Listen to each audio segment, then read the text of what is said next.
அரசியான தூய கன்னிமரியா நினைவு. ஓர் ஆண்மகவு நமக்கு தரப்பட்டு உள்ளார். இறைவாக்கின ஏசாயா நூலிலிருந்து வாசகம். காரிருளில் நடந்து வந்த மக்கள் பேரொளியை கண்டார்கள்.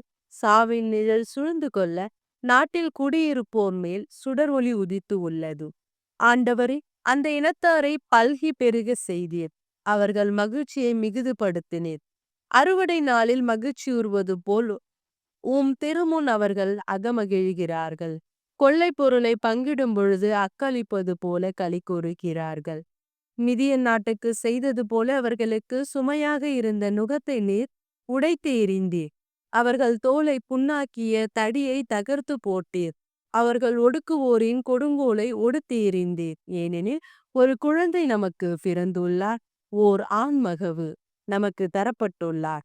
ஆட்சி பொறுப்பு அவர் தோள் மேல் இருக்கும்.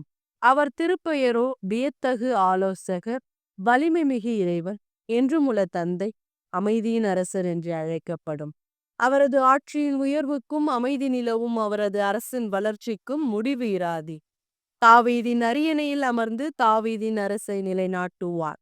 இன்று முதல் என்றென்றும் நீதியோடும் நேர்மையோடும் ஆட்சி புரிந்து அதை நிலைபெயராது உறுதிப்படுத்துவார்.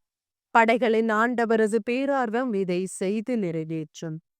ஆண்டவரின் அருள்வாக்கு. இறைவா உமக்கு நன்றி.